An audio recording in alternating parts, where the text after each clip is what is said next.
Uma família, duas crianças, uma com altas habilidades e a outra com síndrome de Down.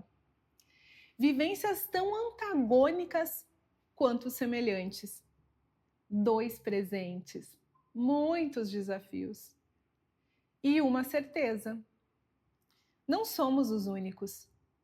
Se em apenas uma casa temos dois, certamente lá fora há muito mais que dois.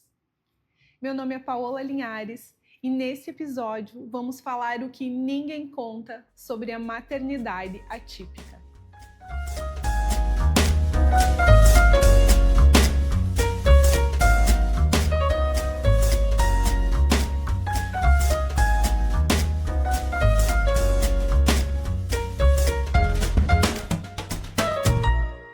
Olá, maravilhosa! Sejam bem-vindas a mais um episódio do podcast Isso Ninguém Conta. E hoje nós estamos aqui com uma super mãe, né? Uma super convidada, a Juliana Vinhas.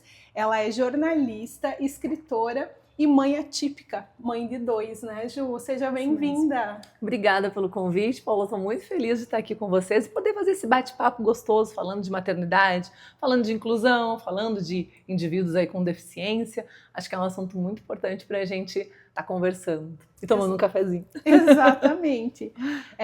A ideia de trazer a Ju aqui nesse episódio foi justamente a gente colocar esse assunto, né, no palco, trazer esse assunto importantíssimo aqui para que mais pessoas saibam sobre isso, se informem, tenham conhecimento, né? E é um assunto, assim, lindo e de extrema importância, né? Que toca aqui o nosso coração. Ju, então, se apresenta, né? Me conta um pouquinho aí da tua história para a gente começar a falar sobre a maternidade atípica, né? Sobre a tua vivência, as tuas experiências, como foi para você, né? Você é mãe de dois filhos, então, né? Um filho, então, foi diagnosticado com altas habilidades e a filha com síndrome de Down, Isso. né? Conta aí um pouquinho para nós, Ju, se apresenta. Obrigada. Então vamos lá. Bom, eu sou jornalista, né? Atuo na área há mais de 20 anos, na área da comunicação. E sou mãe de dois filhos, como tu falaste, né? E por causa deles, eu acabei indo para uma área, né, afim também do jornalismo, da comunicação, mas que foi a publicação de um dos meus livros, que é o Mais Que Dois, que eu conto a nossa história, porque eles me motivaram muito a falar sobre diversidade, a falar sobre neurodiversidade, neurodivergência, porque pelo Luiz Gustavo ter a superdotação, e na época foi tudo muito novo para nós. Meu filho tem 17 anos, então com 3 anos, quando ele tinha 3 anos é que eu ouvi falar sobre altas habilidades. Então, né, isso há 14 anos atrás era realmente um assunto muito novo. Muito novo, assim, para mim era novo, né? E isso mesmo no jornalismo, eu sempre digo isso, né? Mesmo na época eu já tivesse aí alguns anos de atuação no jornalismo, mesmo que lá no ensino médio eu cursei magistério, então eu tinha algum contato com criança, com a área da educação, e nunca ouvi falar em altas habilidades, assim. A única coisa que a gente ouvia falar era o superdotado, é aquele super gênio, aquele, né, enfim, né, um Einstein da vida. Mas assim, trazer isso para nossa realidade, entender o que era altas habilidades de superdotação, foi muito novo. E a mesma coisa aconteceu com a Ana Luísa, que a Ana Luísa é minha filha mais nova, que tem 12 anos, e quando ela nasceu, a gente recebeu o diagnóstico da trissomia do cromossomo 21, que popularmente é conhecida como síndrome de Down. Então, motivada por eles aí, né, eu resolvi escrever o livro, contar a nossa história, e vou trazer um pouquinho para vocês agora também.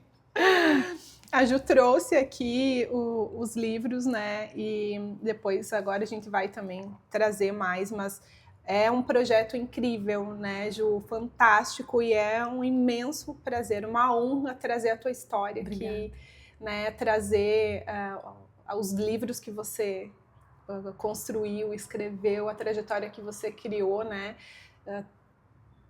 colocando aí para outras pessoas. E assim, se colocando vulnerável, né, Ju? Porque é trazer a tua verdade, trazer coisas da tua família. E quantas pessoas não têm coragem de trazer, né, para não se expor? Eu não vou expor a minha história, eu não vou expor a minha verdade, o que aconteceu com os meus filhos, ou comigo, ou o que eu senti, né? Porque as pessoas se sentem vulneráveis para fazer isso. Então, são poucas as pessoas que têm a coragem de vir e fazer isso. E como a tua história, a coragem que você teve de trazer as vulnerabilidades da tua família nesse livro transformaram inúmeras vidas, eu tenho certeza. Por meio da tua história, outras pessoas foram tocadas e foram transformadas, né? E conseguiram também colocar a história delas no mundo, né? Em vez de guardar e esconder. Não foi uma tarefa fácil, né? Porque na época da publicação, isso já faz 7 anos, não se pensava tanto em exposição quanto hoje em dia. Hoje em dia a gente está numa velocidade de exposição, as pessoas estão se expondo cada vez mais e querendo se expor cada vez mais, né? Enfim, por uma série de motivos. Mas há alguns anos atrás, né, não tinha esse boom das redes sociais também, tanto para a gente ter acesso às informações, quanto pensar em exposição, era mais complexo ainda, né? E é isso que tu falou, assim, às vezes a pessoa tá ali se expondo, mas tá expondo o lado bom, tá expondo as alegrias, né? E eu sei que tu também, com esse podcast, tem uma outra proposta, né, de poder expor também as nossas fragilidades, as nossas vulnerabilidades. E assim, foi mais ou menos o que eu fiz por meio do livro. Então, em vários momentos eu pensei, meu Deus, será que eu continuo? Será que eu vou expor a minha família desse jeito? Aí eu pensava, mas se eu puder tocar um coração, mudar uma vida, quem sabe, assim, né? E eu sou formada em jornalismo e eu brinco que a maioria dos jornalistas entra porque quer mudar o mundo, né? É um ser humano que quer mudar o mundo e pensa, vou fazer jornalismo e vou mudar o mundo. E às vezes não é bem assim, né? Na profissão é claro que a gente consegue fazer coisas legais e tal, mas eu já estava numa carreira de jornalismo e eu pensava, nossa, eu acho que eu preciso primeiro mudar o meu mundo, né? Mudar internamente, ver a vida de um jeito diferente, me dedicar a outras coisas e quem sabe eu possa conseguir fazer, né, um pequeno movimento, eu chamo de microevolução, mas a gente precisa se microevolucionar primeiro para poder aí tentar gerar essas microevoluções pequenininhas. Quem sabe um dia a gente microevolucione o mundo inteiro, né? E isso que você fez, né? E a ideia do podcast aqui também é realmente contar o que ninguém conta, né? Isso ninguém conta. É contar o que a maioria das pessoas não tem coragem de trazer, né? E é justamente essa ideia, e foi o que você fez com o teu livro também, né? Ju, eu queria que tu contasse então um pouquinho mais sobre a questão do teu filho, né? Como foi descobrir altas habilidades, né? E como foi esse processo assim dele? Bom, foi um processo longo e, como eu te falei, era algo bastante novo, né, pra gente. Então foi tudo uma descoberta inesperada, vamos dizer assim, né? O Luiz Gustavo era aquela criança que com poucos meses na escolinha já diziam, nossa, mas como ele é inteligente. Ele gostava de brincar com blocos, com jogos educativos, né? Gostava de pegar os livrinhos, então... Só que eu pensava assim, ai gente, não, né? As crianças de hoje, elas estão todas vindo com um chip, com um ultraprocessamento ali, que a gente, né, nem imagina. Então, assim, eu achava que era, né, uma coisa da nova geração mesmo. Mas a gente sempre observando e, né, participando, e ele realmente começou a demonstrar assim, né, com 2 anos e pouco ele sabia todas as cores, os números, as letras do alfabeto, mas a gente achava que era por causa do estímulo também, né? Eu e meu marido somos pessoas que gostamos de ler, os dois jornalistas, né? Na época nós dois atuávamos na área do jornalismo, então a gente achava que também tinha essa questão de ambiente, de afinidade, e também, né, tem também a ver, claro. E aí ele era isso, assim, aí de repente ele sabia todo o alfabeto. E aí de repente ele tava lendo, juntando, mãe, B com A é o quê? É ba. Então ele diz babá. Daí eu pensava, meu Deus, como assim, né? Então assim, ele foi juntando, ele perguntava as coisas, né? Eu digo que ele é autodidata, eu não sei como é que ele aprendeu, porque ele perguntava, a gente respondia, e de repente ele, né, tinha o domínio daquele conteúdo. E então ele foi assim, a alfabetização dele foi um processo meio autônomo, vamos dizer assim, né? E aí ele foi pro maternal, né? Lá com seus 3 aninhos, e no maternal a professora começou a ensinar o alfabeto. E aí mas o Luiz Gustavo, como ele tinha esse jeito assim de mais gostar dessas coisas de jogos, de livros, etc e tal, ele era bastante focado nisso. Então ele não andava de bicicleta, não jogava bola, não brincava de carrinho, não tinha muitas outras brincadeiras. E um dia eu cheguei para a professora do maternal e falei: professora, eu sei, olha o que eu falei, gente, isso ninguém conta. Eu falei para a professora, eu sei que é importante as crianças, né, já irem se familiarizando com o ABC, mas é que assim, o Luiz Gustavo já sabe o alfabeto, não dá para ensinar ele a brincar? O nível de desespero, gente, da mãe, não dá para ensinar meu filho a brincar com outras coisas, a se sujar na terra, a fazer, né, outras coisas. Então, assim, mas aí falar isso em voz alta, na época, fez eu pensar, não, peraí, mas se eu tô tendo que falar isso pra professora, será que não tem alguma coisa estranha nessa história, né? E quando ele fez 3 anos, ele ganhou dos avós dele uma cartela cheia de carrinhos, sabe, assim, tipo Hot Wheels, aqueles pequenininhos, uma cartela com muitos carrinhos. E como ele não era desse tipo de brincadeira, eu pensei, mas gente, até eu, né, um carrinho de cada cor, isso aí vai virar corrida de carrinho em casa, vai ter roda de carrinho perdida, vai ser uma loucura. E eu tava achando isso ótimo, né? Porque ia vivenciar ele brincando com aquilo. E aí ele pegou aquela cartela, espalhou os carrinhos no sofá e eu fiquei assistindo porque eu tava me preparando para ver a corrida de carrinhos e ela nunca aconteceu. Porque ele pegou aqueles carrinhos e começou a colocar um carrinho em cima do outro ali e formar o alfabeto. Aí ele fez a letra A com os carrinhos. E aí ele começou a fazer, e eu pensei, mas o que ele tá fazendo? E quando ele começou a fazer a letra B, me deu aquele estalo, né? A pessoa da minha geração diria, caiu a ficha. Caiu a ficha. Caiu a ficha, né? Eu pensei, não, peraí, não, isso não tá certo. Na minha cabeça, né? Eu pensei, não, isso não tá certo. Não, peraí, ele tinha que brincar com esses carrinhos, ele tirou da função padrão o carrinho, né? E mesmo que eu não soubesse nada sobre isso, algo me dizia que tinha alguma coisa estranha ali, né? Estranha. Não vamos dizer errado, né? Porque não era errado, mas era só o jeito dele. E aí, a partir disso, da minha fala com a professora do maternal, eu fui me dando conta e pensando, mas o que eu faço com essa criança aqui, né? Afinal de contas, ele é só assim, ele é, né? Ele aprende rápido, ele tem esse gosto. E aí, conversando com uma pessoa e outra, falaram, por que não procura uma psicopedagoga? Pra conversar, trocar uma ideia e tal. E aí a gente adentrou esse mundo das altas habilidades por meio da psicopedagoga. A nossa conversa no telefone foi engraçadíssima, eu até conto ela no livro, porque me marcou demais, porque eu liguei para ela, né, gente, da época do telefone, não era mensagem. 14 anos atrás, não era. Aí eu liguei para ela e aí eu falei assim, eu queria levar meu filho aí. Ela falou, mas qual seria a circunstância? Eu falei, olha, que ele tem 3 anos e ele já lê, porque ele já lia, né, os livros. E aí ela disse, ele tem 13 anos? Aí eu falei, não, tem 3. E ele não lê? Daí eu falei, não, eu te explico pessoalmente. Eu falei pra ela, acho que a pessoa, essa mãe é mó doida. O filho tem 3 anos e não lê, porque foi o que ela entendeu, e ela acha que tem que trazer ele aqui, né? Então ela deve ter pensado que era né, completamente maluca. E aí depois, conversando com ela, ela falou, agora eu entendi. Aí ela me falou sobre altas habilidades pela primeira vez. Ele tinha uns 3 anos e meio. Na época, ele já tinha até ficha na biblioteca. Então, ele ia na biblioteca pública, retirava os 3 livrinhos que ele podia tirar. Às vezes, eu tinha que pegar na minha ficha também, porque 3 era pouco. Assinava a ficha com o nomezinho dele ali. E com 3 anos? 3 anos e pouco. 3 anos e 4, 3 anos e meio. E aí já sabia escrever o nomezinho dele, botava, ele tinha a ficha dele na biblioteca, tinha a minha e a dele, porque às vezes ele tinha que pegar muitos livros, então não podia ser. Ele lia muito rápido? Lia muito rápido. Chegava em casa, sentava no sofá, abria e lia, e aí terminava ali a outra, você tinha que ler de novo, porque daí não tinha um fluxo de livros tão grande. Então era um devorador de livros mesmo, com 3 anos e pouco. E aí eu comecei a entender esse universo, que eu chamo de universo Luiz Gustavo, né? Porque ele nos abriu os olhos para entender quem ele era. Na época também a internet não era esse mar de esse turbilhão de informações, que hoje em dia tem até demais, né?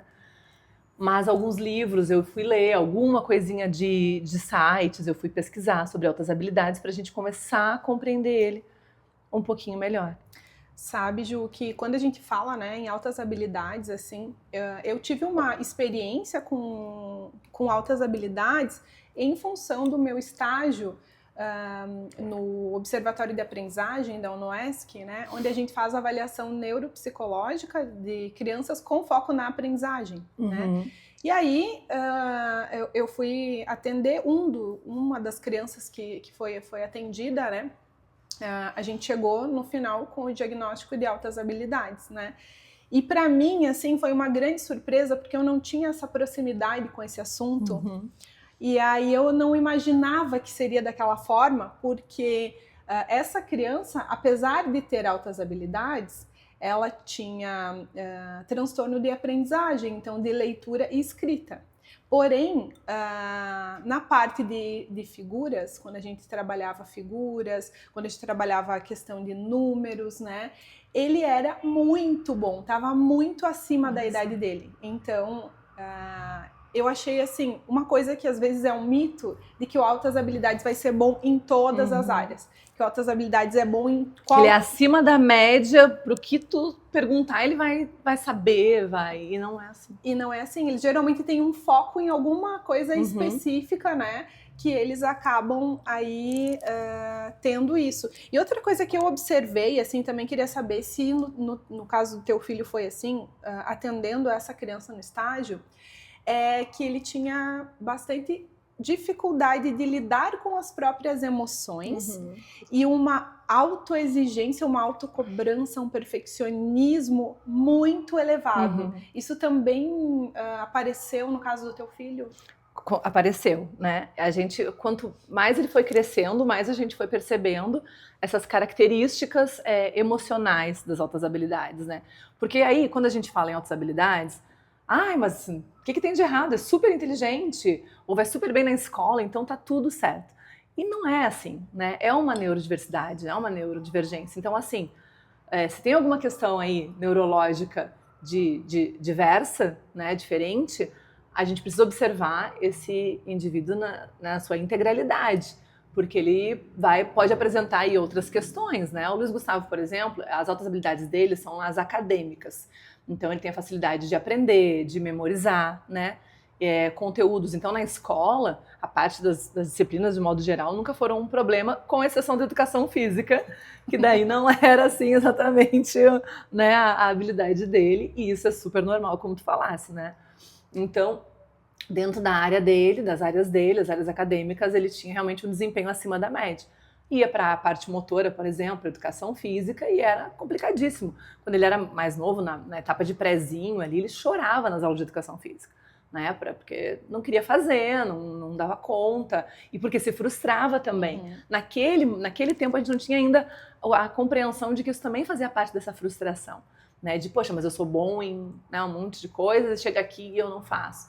E mesmo a gente o tempo inteiro explicando para ele, até para ele lidar com os outros, né? Olha, porque uma vez teve um dia, por exemplo, no prézinho, que ele chegou e falou assim: ai, mãe, hoje meu amigo do colégio tava fingindo que lia.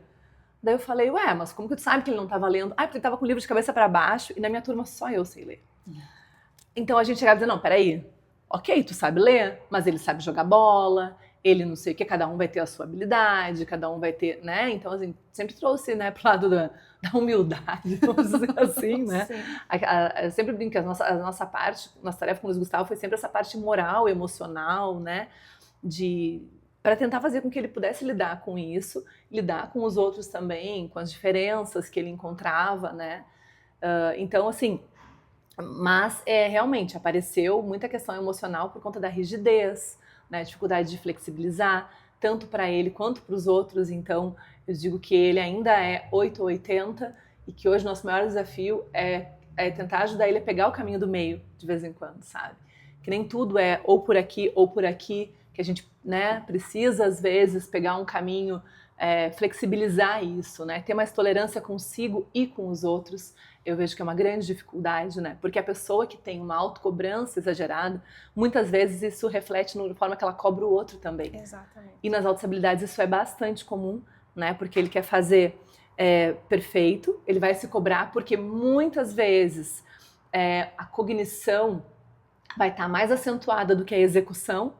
Então a cabeça vai estar ali pensando que dá para fazer mais, mas assim, eu já entreguei tudo, eu já escrevi tudo que eu podia, mas a minha cabeça está me dizendo, tá, mas isso aqui ainda não é o suficiente, não tá bom o bastante. E isso vai ser não só no teu trabalho, nas tuas tarefas, mas nas dos outros também. Tu vai olhar para do outro e também vai pensar. E eu não tô falando como especialista aqui, gente, pelo amor de Deus, tô falando como mãe, assim, pelo que eu senti, né? E pelo que a gente foi estudando para tentar entender tudo isso também. E vivenciando mesmo, isso é tudo vivência, tá? Não tem teorias, muitas teorias aqui. Mas assim, você entregou isso, mas isso não tá, eu não tô achando isso ainda bom bastante, mas minha régua que também tá num patamar, às vezes, diferenciado. Então, equalizar isso, equilibrar, não é fácil. Imagina Agora, como é que é uma criança, eu viver isso emocionalmente, nessa. É muito contraditório, conflitante. Exatamente isso. E você, agora que tu me falou sobre a exigência, né? Eu fiz isso daqui, mas ainda não tá bom. Eu também me lembrei que essa criança em específico, né? Quando eu atendi, ele era muito bom em desenho, né? Muito bom para desenhar. E aí um dia ele me trouxe um desenho, né? E eu falei, nossa, esse teu desenho ficou incrível. E era um desenho lindo. E a criança falou assim, podia ser melhor. Quando ele falou podia ser melhor, eu fiquei tão impactada com aquilo, como que uma criança, né, tá olhando para um desenho e falando que podia ser melhor. Então, assim, o nível de autoexigência, de perfeccionismo, de sempre achar que não é bom o suficiente, que tem que fazer mais, que tem que ser melhor, que tem que fazer diferente. E outra coisa que eu observei, assim, que também para mim foi um aprendizado. Eu falo assim que essa criança me marcou muito, assim, porque tinha determinadas tarefas que ele achava que não ia conseguir fazer. Ele achava, né? E aí desestabilizava emocionalmente, assim. E aí, quebrar o lápis, rasgar a folha, riscar com muita força. E aí, o que vem da escola, né? Muitas escolas vêm com a reclamação para os pais, assim, de outros casos também, não só específico desse, né? O aluno tá com mau comportamento. O aluno não copia do quadro.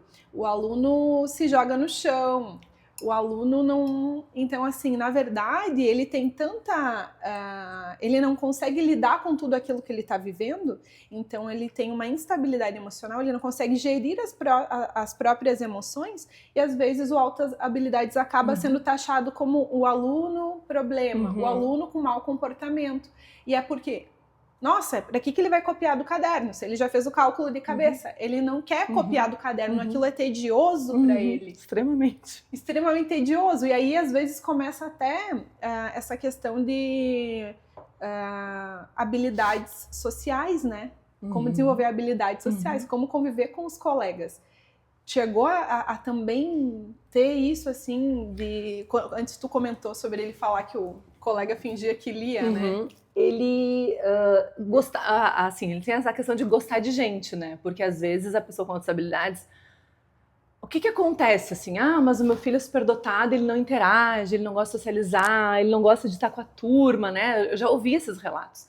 Mas é porque ele acha que as pessoas são assim, nossa, ele não está interessado naquele tipo de assunto, naquela conversa, ou porque cognitivamente ele está acima daquilo, sabe? De alguma forma a mente dele vai processar diferente, ele não tem por que ele estar com as pessoas às vezes, sabe? Não se sente bem à vontade. Mas meu filho sempre gostou de gente, então, ainda bem.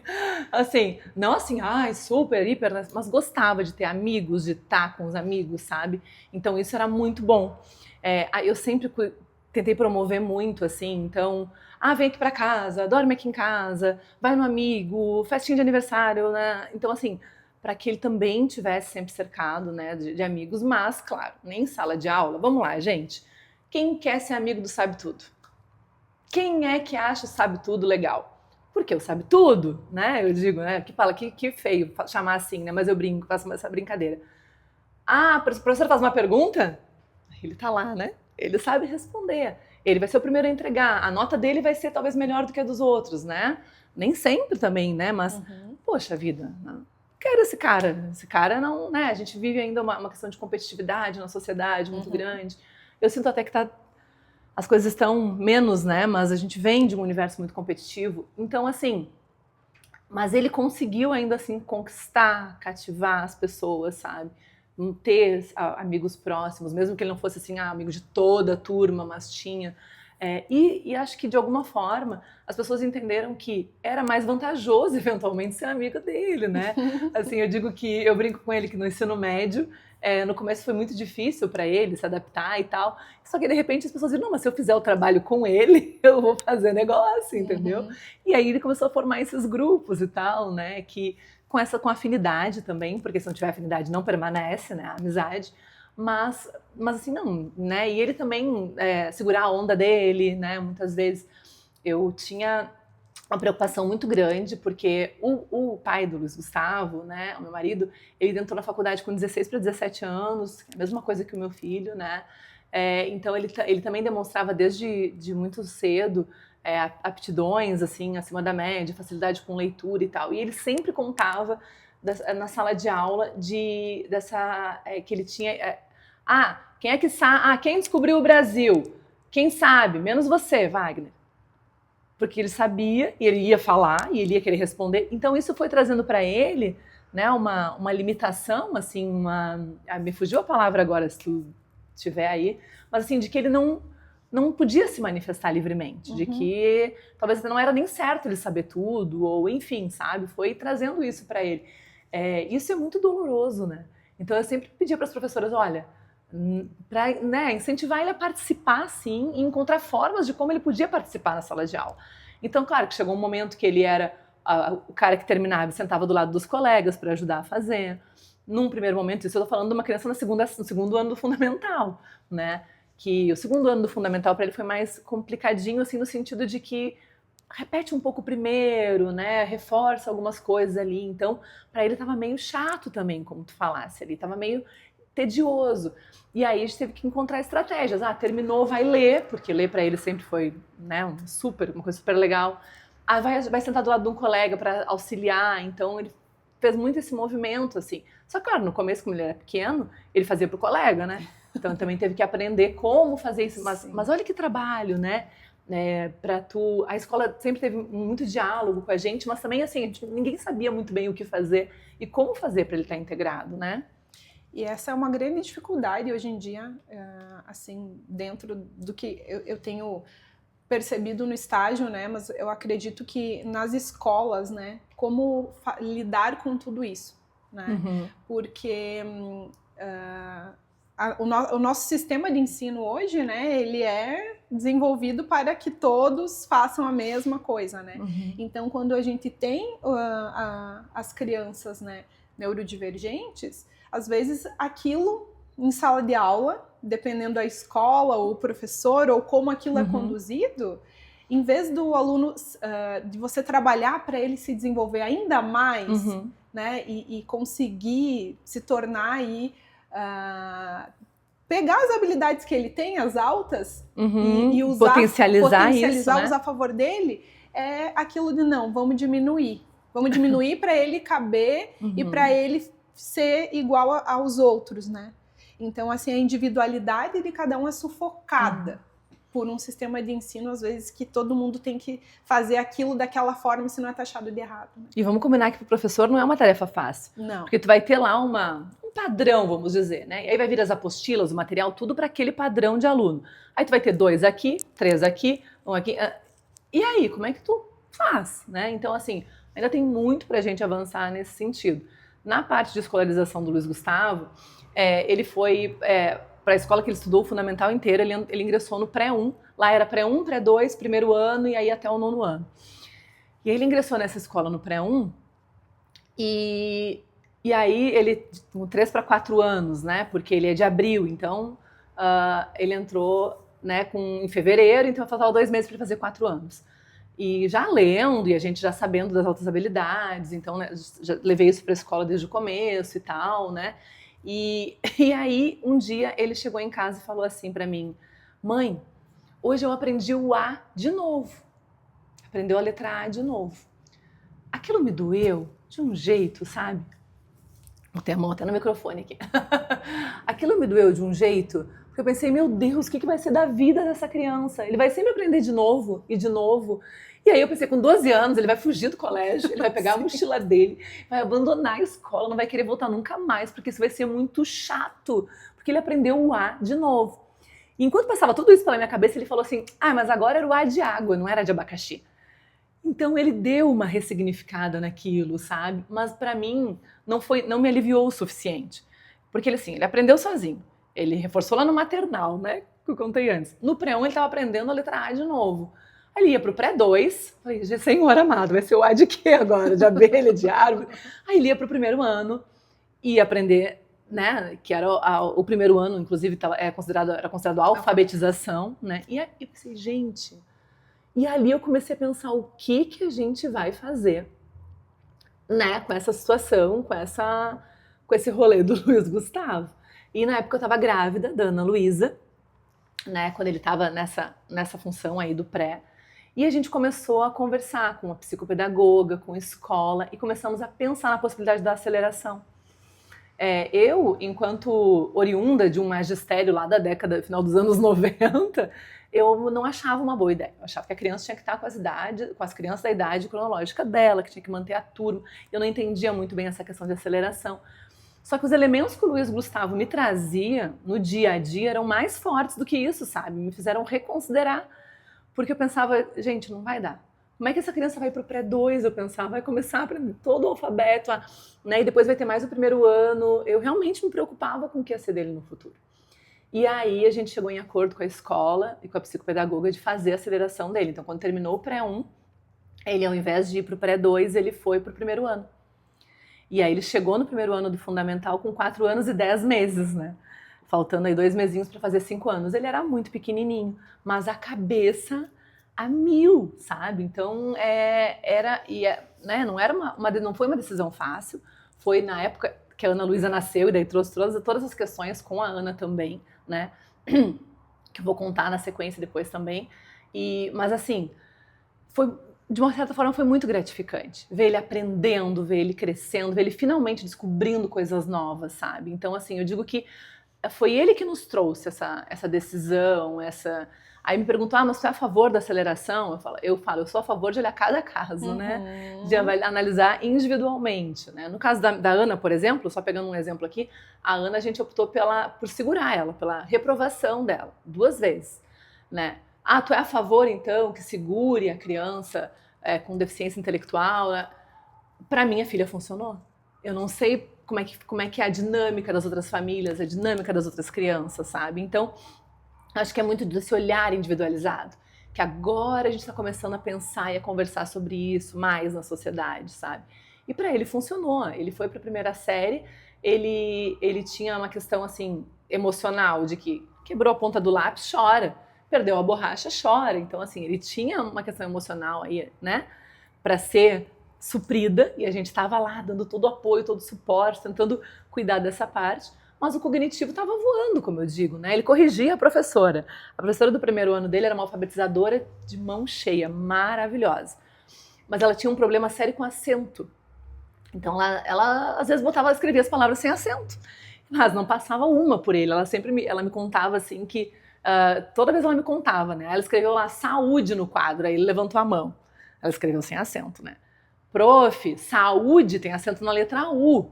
E ainda explicou por quê. Ele com 5 anos explicou por que tinha um acento.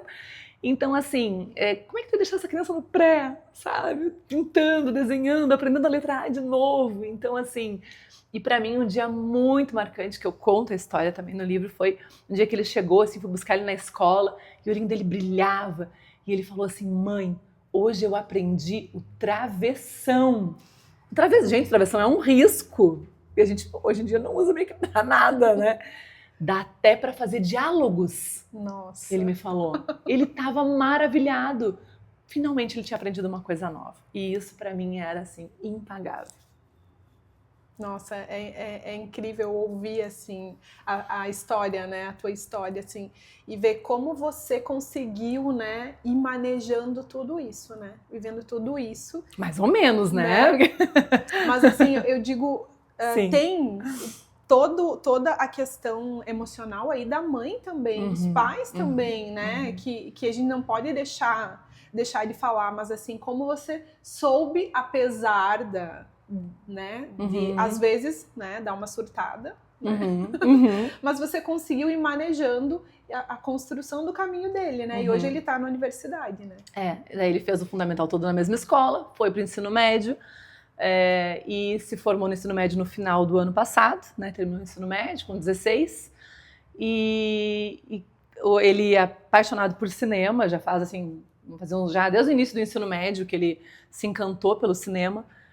Fez uma produção, inclusive, de um filme audiovisual no próprio ensino médio ali, que teve um certo destaque, assim. Ele foi convidado, inclusive, com 15 anos para fazer umas falas sobre essa produção, sobre a direção, né, com o pessoal da área do cinema. Então, assim, ele é apaixonado por essa área.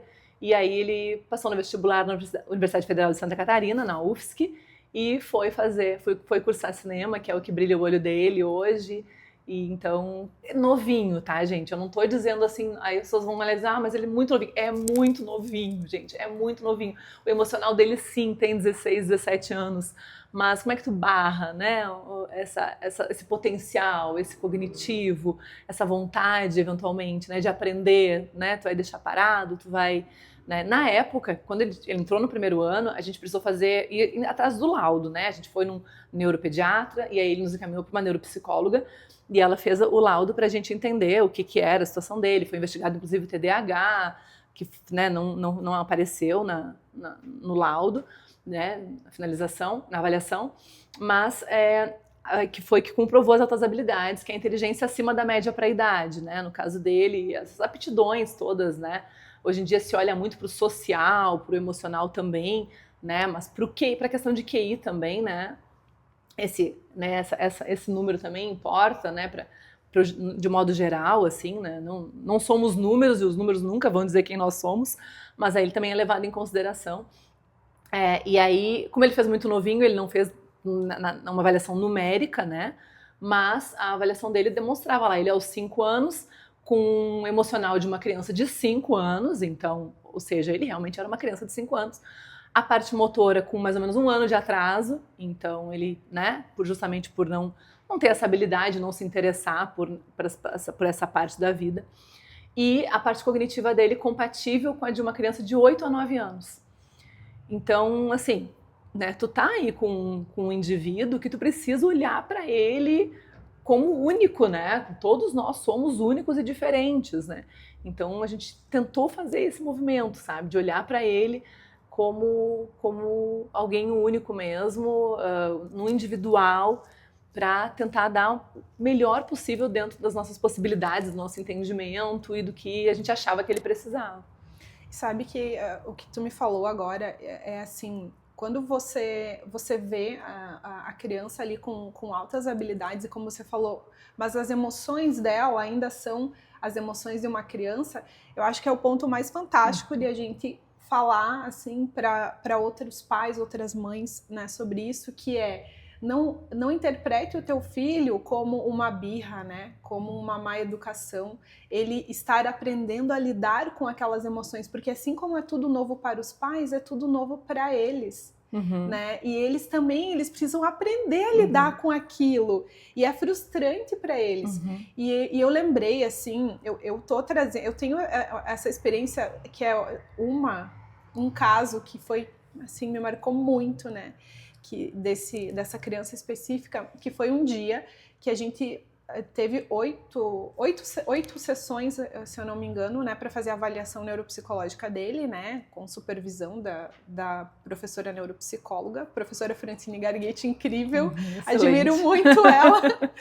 E aí teve uma sessão que para mim foi a sessão mais difícil de eu conseguir terminar a atividade com ele, porque ele teve uma desestabilização muito grande das emoções, e naquela sessão foi a sessão que ele rasgou o livro de testes, ele quebrou o lápis, e ele chegou a rasgar a folha que ele estava escrevendo de tanto que ele acalcou, e ele chorou, né, na sessão, ele estava muito frustrado, né, e eu fui tentando, e aí na hora eu fiquei assim, né, o que eu vou fazer? Será que eu vou interromper a sessão? Será que eu vou parar por aqui a sessão? E aí eu fui acalmando ele. Vamos respirar junto? Vamos respirar, vamos pegar outro lápis, vamos combinar que, né, você vai fazer, tá tudo bem. E eu fui, né, tentando manejar aquela situação. E aí, quando acabou a sessão, no final das contas, tudo que ele estava com medo de fazer, que ele não queria porque ele achava que não sabia, ele acertou tudo.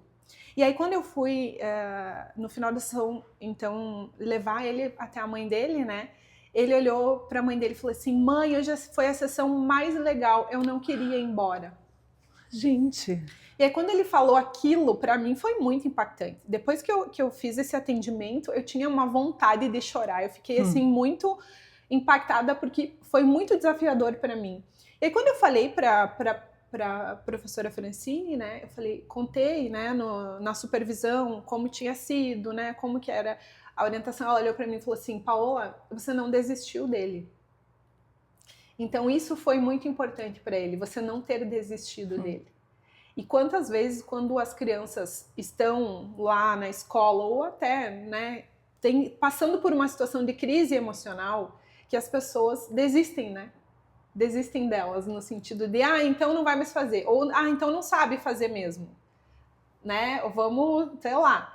Então, assim, o quanto é importante a gente não desistir deles e tentar compreender o que eles estão passando, tentar fazer o melhor que a gente puder para que eles passem por aquilo da melhor maneira, né?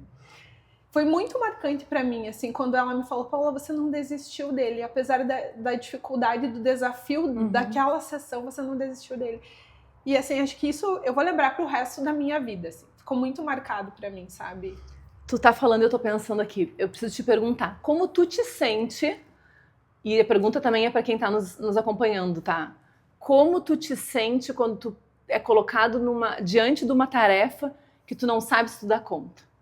Como tu te sente diante de uma tarefa que tu acha que tu não vai ir bem, ou que tu não é bom o suficiente? Tu te sente feliz, motivado, tu quer fazer? Não. Ou tu te sente frustrado?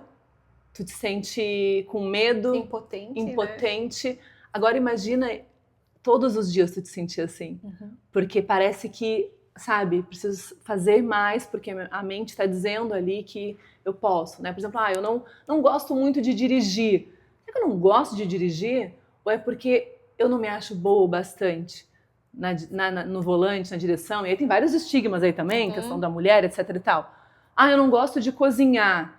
Será que é porque eu não me acho boa o bastante? Será que tem alguma coisa que fez eu acreditar que não era pra mim? Ou, né, sei lá, a pessoa não... eu não gosto de escrever, né? Eu adoro, tá, gente? Mas muita gente não gosta. Será que em algum momento tu não acreditou que não era bom o bastante? Aí tu travou, né? Eu não gosto de praticar esportes coletivos, jogar um vôlei, um futebol. Será que eu não gosto? Ou é porque eu não era boa naquilo, eu era a última a ser escolhida no colégio? Então, assim... E aí, imagina essa carga, né? Uma frustraçãozinha por dia, gente, olha que acumula. Nossa. Um bocado de frustrações, né? É exatamente isso. Então, assim, é muito importante, né, quem está nos assistindo e quem está nos ouvindo, né, ter esse relato, porque, assim, eu que não tinha esse acesso, esse conhecimento, né, só fui ter pelo contato ali, fui muito surpreendida por como é realmente o Altas Habilidades, porque eu acho que a maioria das pessoas que não tem esse acesso próximo imagina que é aquilo ali. Sabe tudo, então é tudo fácil para ele, tá tudo bem, a vida é mais tranquila que dos outros, e não é assim. Não é nada fácil. Não é assim, cada um tem os seus desafios e as suas dificuldades diante de cada situação. E ali tem mais um ponto que hoje em dia com redes sociais e tal tá mais difundido, claro, mas existe uma questão de falar sobre altas habilidades. Eu fiquei anos sem falar uma palavra sobre a situação do meu filho. Anos, né? Logo que a gente descobriu, eu não falava. Quando a professora, né, a psicopedagoga falou, ninguém sabia, só os mais próximos da família.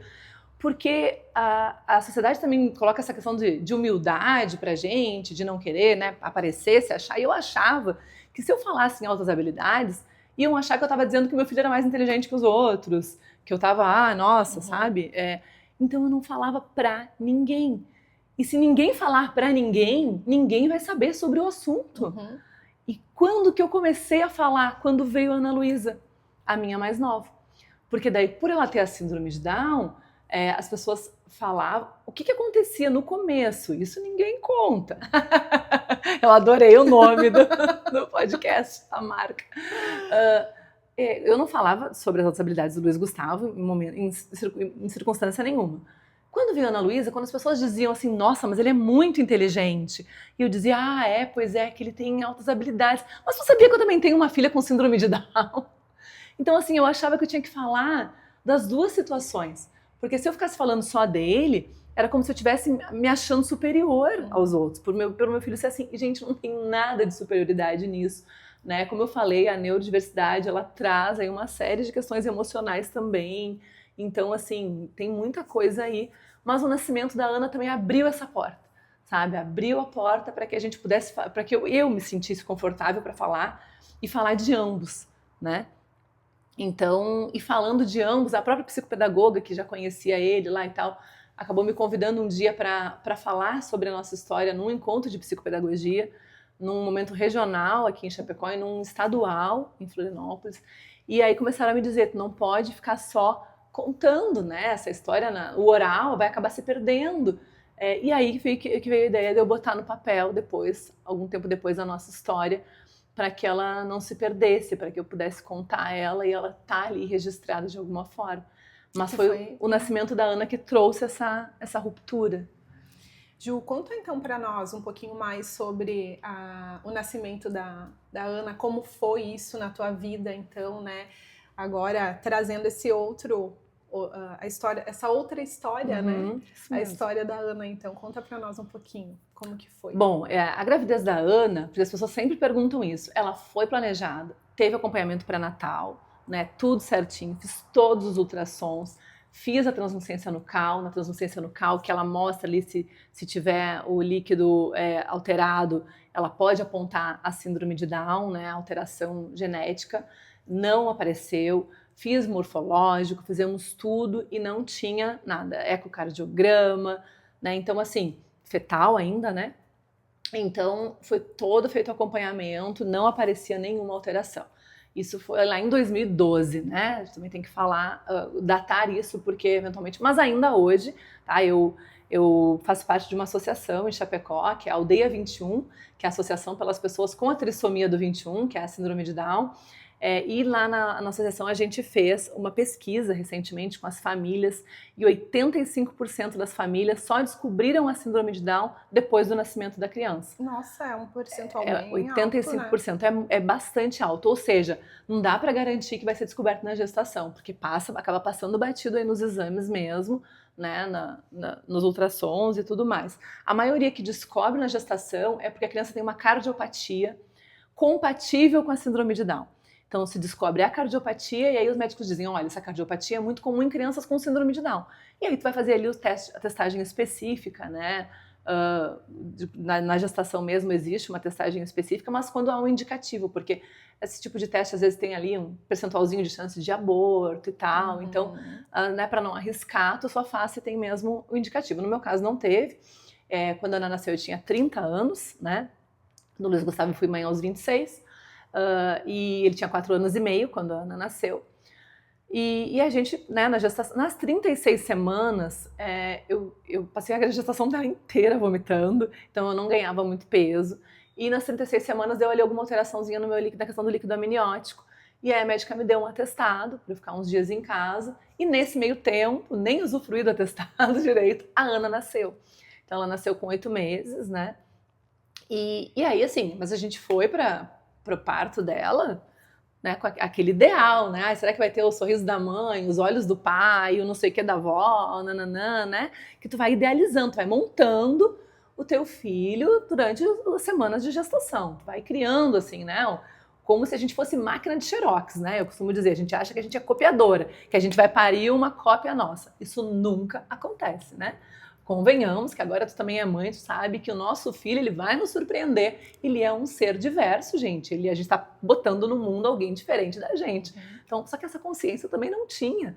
não sabia nada sobre deficiências, sobre síndrome de Down. No máximo, tinha feito uma outra reportagem nas APAES, no período de jornalismo, né? Algo nesse sentido. Então, assim, nasceu e fui para a sala de observação. Ela foi lá pro lugarzinho dos bebês ali. Na hora, o pediatra já chamou meu marido e falou, né, que ela tinha as características, o fenótipo da síndrome de Down. O corpo mais molinho, né, que as pessoas com síndrome de Down normalmente são hipotônicas. Os traços faciais também, né, o rostinho ali e tal, tinha características, né. E esperaram que eu acordasse ali mais, estivesse, né, mais recuperada para vir falar comigo. Mas foi muito doloroso, sabe, Paula? Foi assim, tirar o chão dos teus pés mesmo, porque a médica chegou e falou, olha, eles querem trazer tua filha para mamar, mas antes de que tu veja ela, eu quis conversar contigo. Tá tudo bem, mas ali tu já fica, né? Tá estranho. Tá tudo bem, mas ela tem síndrome de Down. E ali não pode, né? Como síndrome de Down? O quê? E vai acontecer o quê com ela? Né? Como vai ser a vida? Né, as funcionalidades, passa tudo pela cabeça. Tudo isso passou na tua cabeça naquele passou. momento. E aí eu digo, dor, uma mistura de dor, preconceito, ignorância, porque faltava muita informação, não tinha informação, não sabia sobre aquilo, medo, preocupação, sabe? Então, assim, bateu tudo num soco só.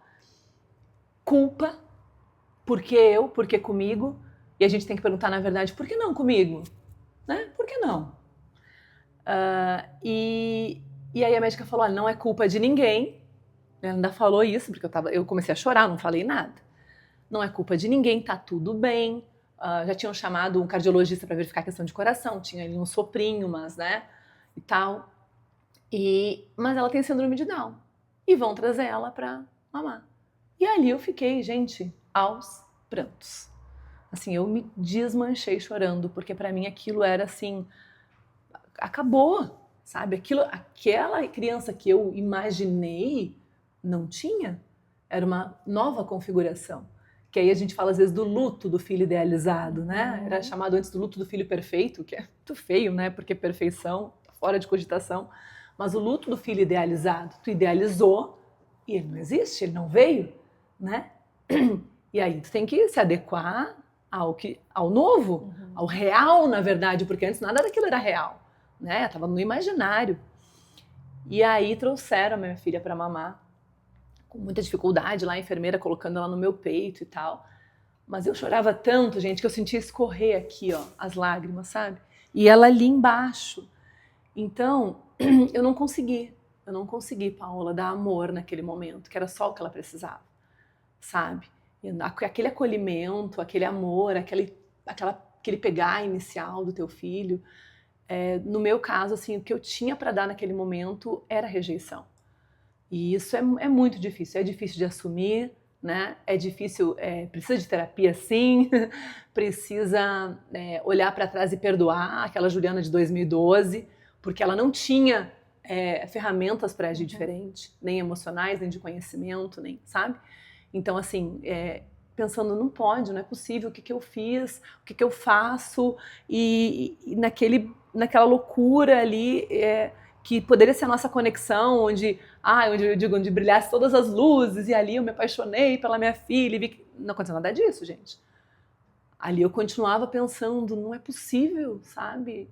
E não conseguia, assim, sabe, dar esse colo real de mãe ali no primeiro contato. Isso é muito difícil, muito doloroso. Mas eu sinto que a gente precisa assumir. Em lugares seguros, né? Eu assumi publicamente isso, mas eu acho que quanto mais a gente esconde que doeu, mais difícil é para a dor passar. Então, quanto mais eu falo né, sobre isso e quanto mais eu tive a oportunidade de falar e de tentar entender o que estava acontecendo comigo naquele momento, mais fácil tu sair dessa dor também, tu sair desse processo, desse luto, seja o que for. Né? Porque as mães, o que a gente conhece historicamente são famílias que se escondiam, que escondiam os seus filhos, que não falavam sobre isso. E eu pensava assim, talvez o grande problema aí esteja em não falar, né? Então, vamos embora, vamos falar. A gente é humano, né? Vamos assumir essa humanidade, vamos dizer, doeu, chorei, foi difícil, mas superei.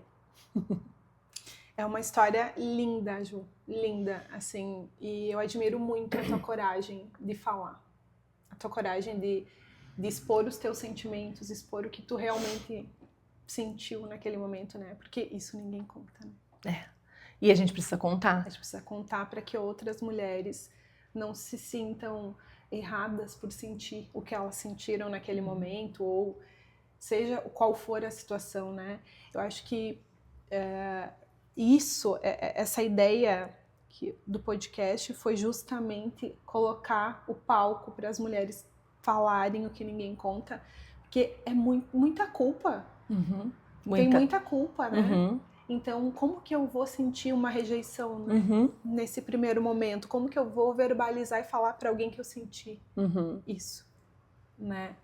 E como foi, Ju, o processo, assim, em que momento você começou a aceitação? Você passou por todas essas fases, assim, que a gente fala, eu até falo, assim, que para mim, quando o Matheus nasceu, eu vivi um luto da minha vida anterior. Que morreu aquela vida também, né? Que morreu aquela vida também.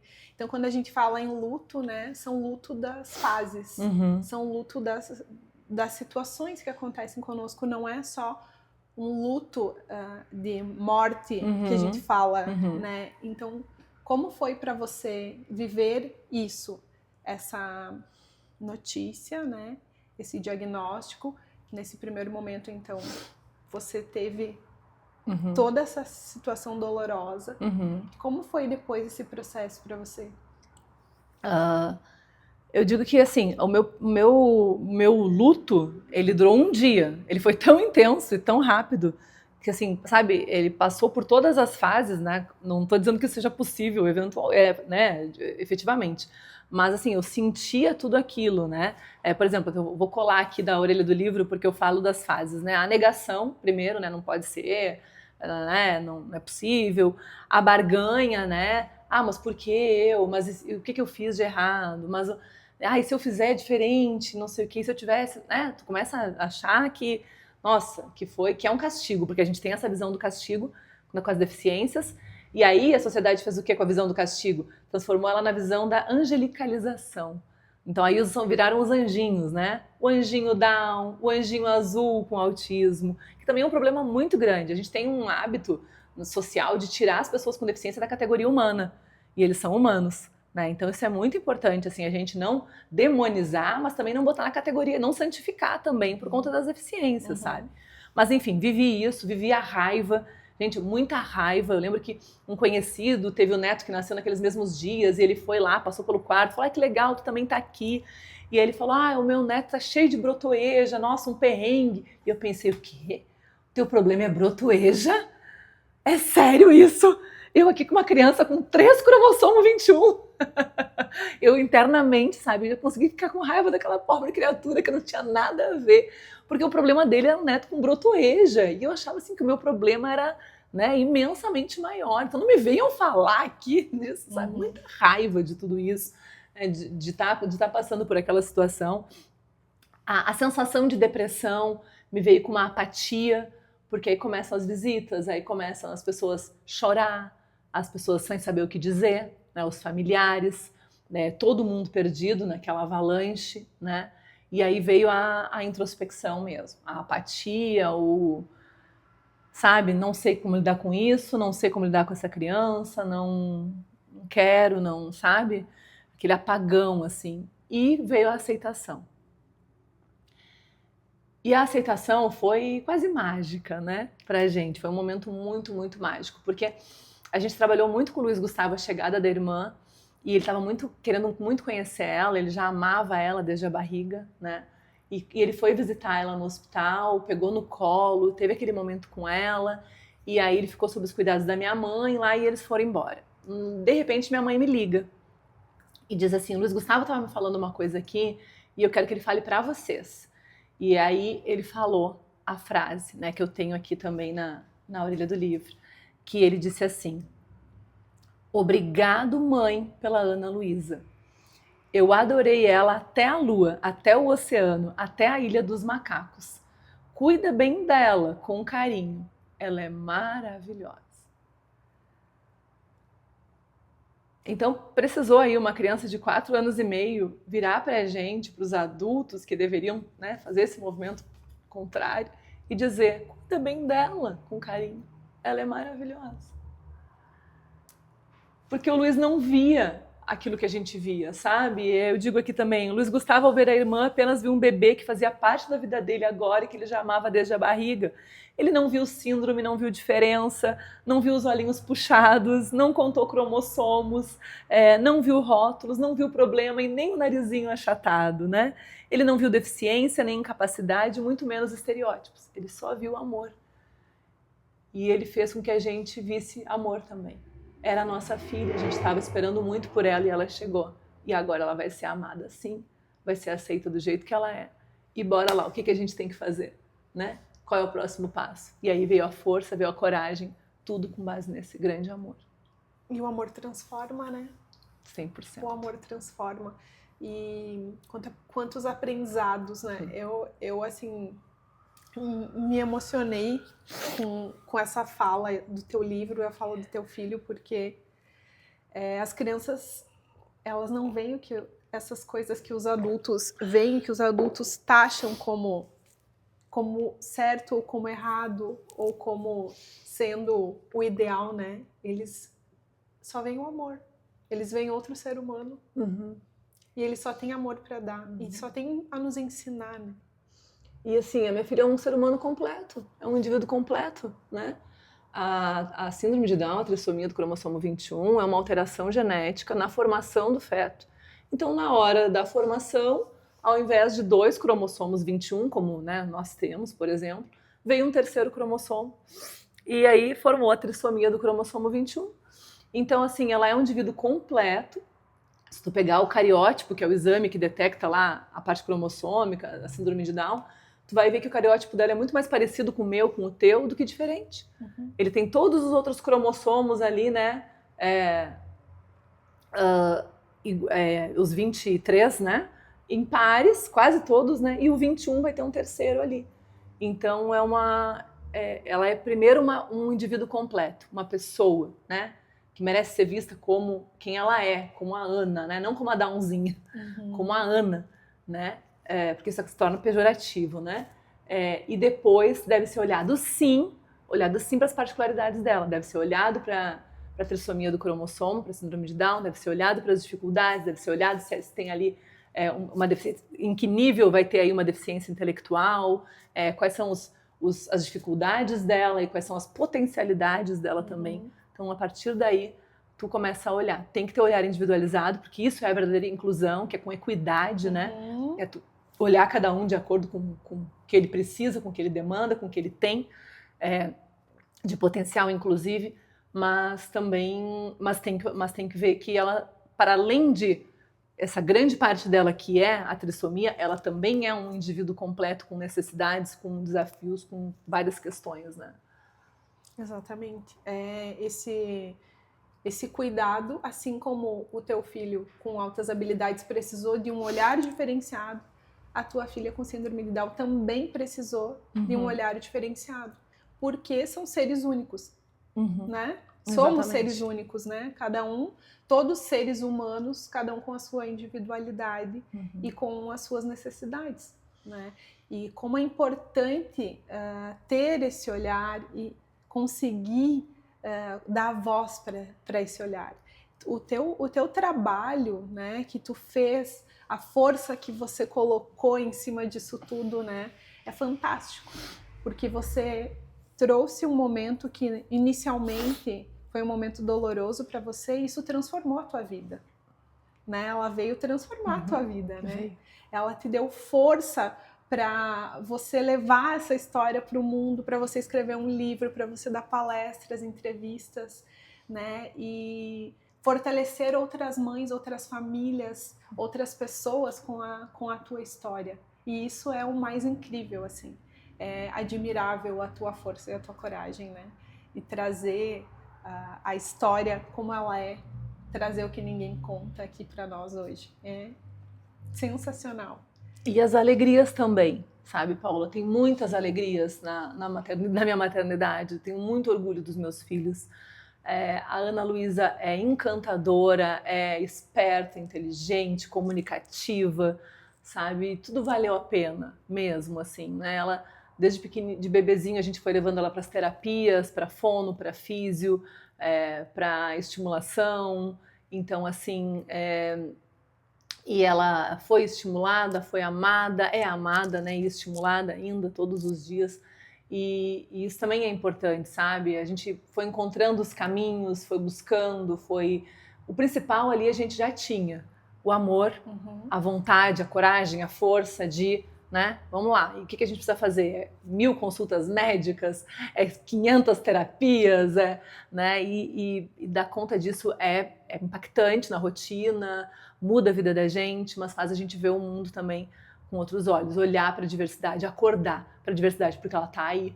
E a gente precisa, inclusive, ocupar espaços quando a gente tem os nossos neurodiversos, porque eu cresci sem conhecer uma pessoa com síndrome de Down.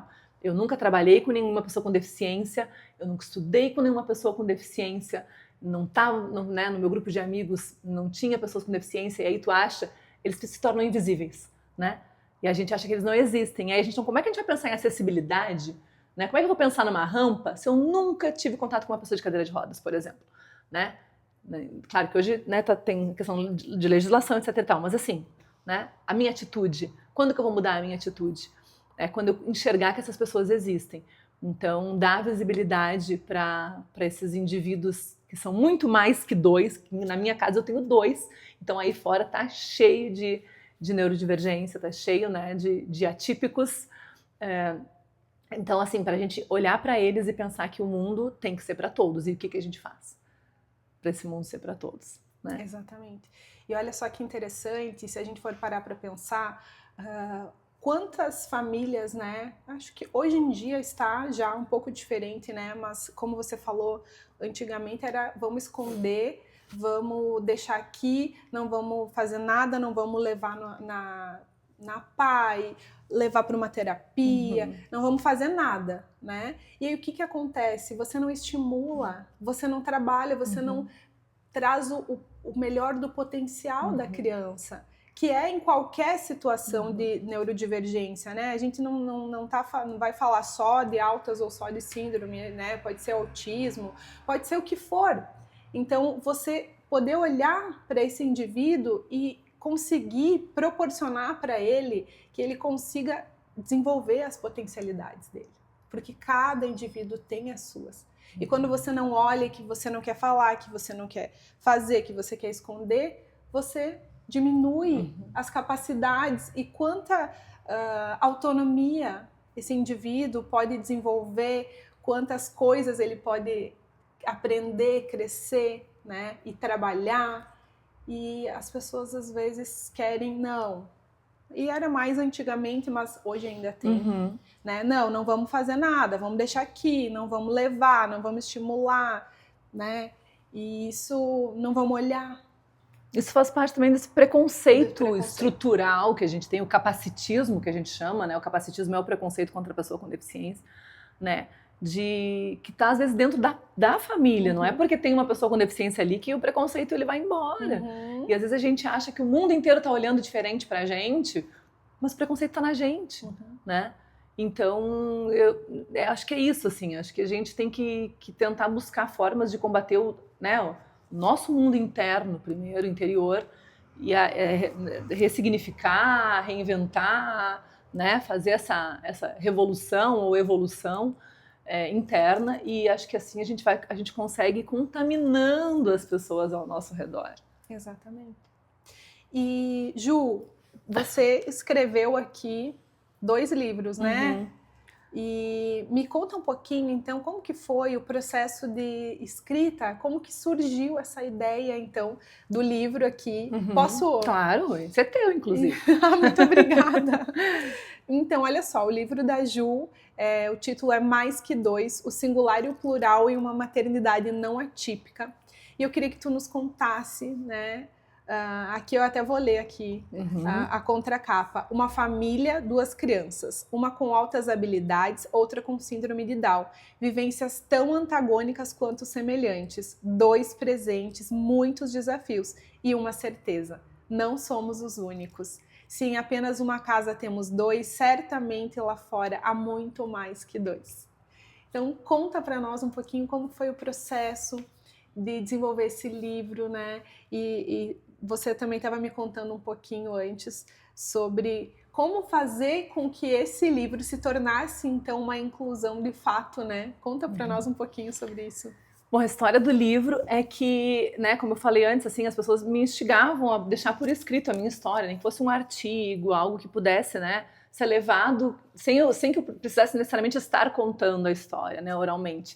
E aí essa ideia em 2017, 2018, ela acendeu, né, de uma forma mais intensa para mim.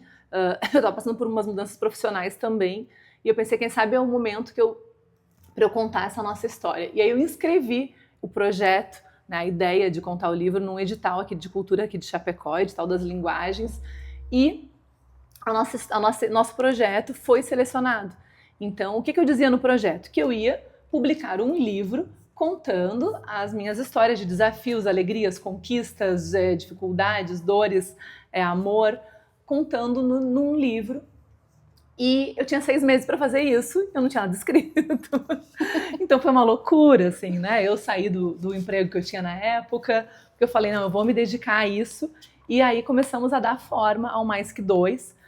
Esse nome também veio de uma conversa minha com meu marido, e ele falava, mas que nome tu vai dar para isso? Tu vai chamar de mãe especial? Eu falei, de jeito nenhum, especial a gente não usa mais. Ele falou, mas o que tu vai colocar? Eu falei, eu quero mostrar para as pessoas que essa é a minha história, mas que existe muito mais, que aqui em casa a gente tem 2, mas tem muito mais que 2. E aí o Mais Que Dois surgiu, né, para dizer, porque era o que eu queria dizer para as pessoas, olha, vocês estão lendo aqui a minha história, mas cara, olha para o lado. Olha para o teu vizinho, para o teu sobrinho, para o teu aluno, né? Porque a neurodiversidade está aí, tá, né? A gente, nossa, o mundo é diverso, é plural. Então era isso, aqui eu quis trazer as singularidades da nossa história, como cada indivíduo único e diferente, e a pluralidade, ou seja, eles aqui representam talvez tantos outros, né, que têm histórias semelhantes ou bem diferentes, mas que conseguem se enxergar de alguma forma na nossa história, se perceber. E aí escrevi, né, o livro. O processo de escrita não foi fácil, porque teve essa questão vamos expor tudo isso, vamos expor a nossa vida.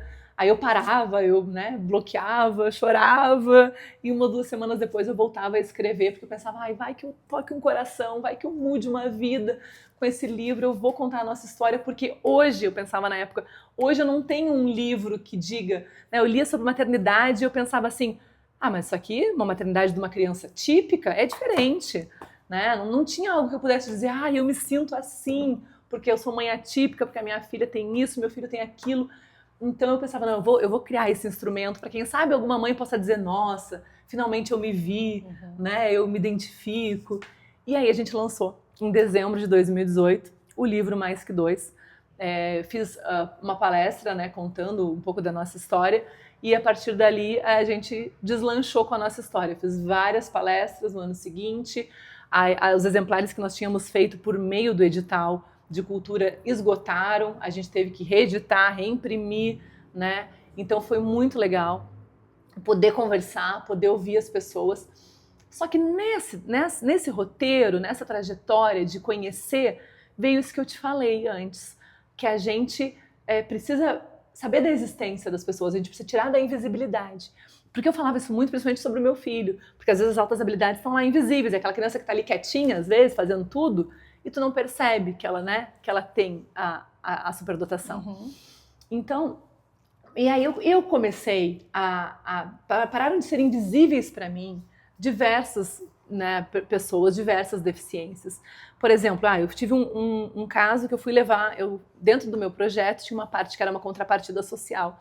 E numa dessas etapas da contrapartida, eu fui em famílias, né, conversar com famílias ligadas à assistência social aqui de Chapecó e levar o livro e conversar e tal.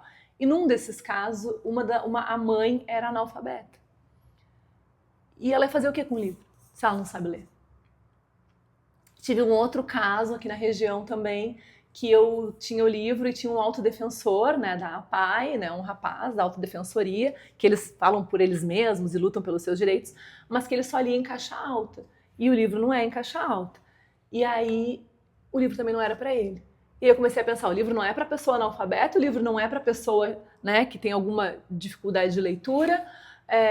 Claro, é um livro para adulto, não é um livro infantil, né, para adolescente, adulto, enfim. Mas ele também, obviamente, não é para pessoa cega, porque para pessoa cega, né, só fica pegando pó, porque como é que vai ler? Então, assim, peraí, eu tô falando de inclusão e eu preciso chegar nessas pessoas, eu quero chegar a todos, né, sem distinção. E aí a gente começou a pensar, como que vamos fazer para chegar até as pessoas? O primeiro passo foi o site, maisque2.com.br, que lá no site... também foi um projeto do edital Elizabeth Andras de Cultura, um edital estadual, e aí essa ideia foi selecionada e foi subsidiada, né, com recurso público. Então nós criamos o site Mais Que Dois, foi durante ali o período de pandemia, 2020, 2021, e aí criamos o Mais Que Dois, e lá tem o audiolivro, ou seja, dá para ouvir a nossa história. Então se a pessoa não lê, não enxerga, ela pode ouvir a história que está aqui. Que fantástico. Eu gravei, eu fiz a locução, então tá lá. Com essa voz maravilhosa, né? Cansa, viu? Olha que, eu digo, são algumas horas ouvindo a minha voz lá, tem que ser forte para aguentar. Sua voz é maravilhosa. Obrigada, querida, obrigada. E, enfim, e daí tá lá o audiolivro. E lá no site a gente aproveitou para contar histórias de outras famílias atípicas. Porque a nossa história, ao longo dessa jornada, obviamente, eu também percebi que não é a melhor, não é a mais interessante, não é a mais diversa. Ela é a história que teve a oportunidade de ser contada. E eu queria dar oportunidade para outras histórias.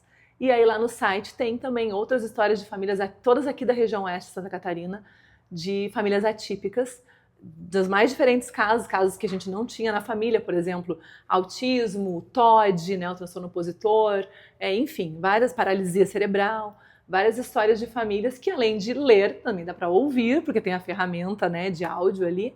Então, é isso, assim, né, criar acessibilidade, dar acessibilidade. E o nosso passo seguinte foi o livro em braille, que está aqui, que aí porque muitas pessoas, para incentivar a alfabetização em braille também, né, para falar desse braille que é tão importante para as pessoas cegas e que às vezes tem tão pouco por aí. Uhum. E eventualmente tem pessoas surdo-cegas também. Ou seja, a pessoa não escuta, não poderia ouvir o áudio e também não enxerga, e não poderia ler o livro. Mas se ela for alfabetizada em braille, ela vai poder ler o livro em braille, né? Que aqui ele fica todo branquinho pra gente, ele é alto relevo, né? É um material tátil. Então, a gente também publicou também por meio do edital, chamamento público do edital Aldir Blanc, também foi feito com recurso público. Nós fizemos todos os exemplares, né, com exceção desses que ficaram comigo, foram doados para instituições que atendem pessoas cegas aqui no estado de Santa Catarina. Então eu enviei para essas instituições, pode pegar, e para que chegasse realmente para quem precisa chegar, porque não adianta nada ter um material em braille lá em casa, porque eu não sou alfabetizada em braille. Eu espero que, eu sempre brinco, eu espero que o que está aqui esteja aqui também, mas eu sei que está. Mas o importante era fazer chegar também a essas pessoas, sabe? Elas se sentirem incluídas. Em Chapecó tem na Biblioteca Pública, um exemplar, e tem na Devosc também. E aí tem várias outras instituições aí pelo estado. Nossa, Ju, eu achei incrível, fantástico a tua iniciativa, a tua história e você também ter pensado nessa inclusão, nessas outras formas do teu livro e da tua história, de outras histórias chegarem para mais pessoas, né? Acho que pessoas como você são pessoas que fazem a diferença no mundo, que plantam sementinhas, que geram um impacto positivo na nossa sociedade, né? E que tenham mais jus por aí. Ai, obrigada, né? Estou muito feliz. Falando o que ninguém conta. E foi um imenso prazer ter você hoje aqui nesse episódio do podcast. Que história linda, que obrigada. História incrível, emocionante. E que você possa levar a tua voz para muito, muito mais pessoas aí. Muito, muito obrigada de coração por ter aceitado esse convite hoje. Eu que agradeço pela oportunidade de falar, contar um pouco da nossa história. A gente, né, é meio tagarela aqui, não para de falar, mas já agora sim encerrando. E dizer que pensar na existência do outro não existe mais outra forma de viver para mim. Então, se cada um puder pensar um pouquinho que essas pessoas existem, né, que todas as formas de vida são valiosas e que elas existem e que a gente precisa se adaptar, tá? Eu não tenho como eu pedir para minha filha simplesmente, agora tu vai ali e se adapta ao mundo. O mundo precisa se adaptar a ela. O mundo somos nós. Nós conseguimos, vamos abrir essa porta por dentro, né? E deixar todo mundo entrar. Com certeza. Incrível. Muito obrigada. Eu que agradeço, Ju. Muito obrigada. Nos vemos, então, nos próximos episódios. Se vocês gostaram, compartilhem com mais pessoas essa história incrível da Ju, que outras famílias possam ter acesso a esse conteúdo incrível que a gente trouxe aqui hoje para vocês. E nos vemos nos próximos episódios. Um beijo, maravilhosas! Tchau, tchau!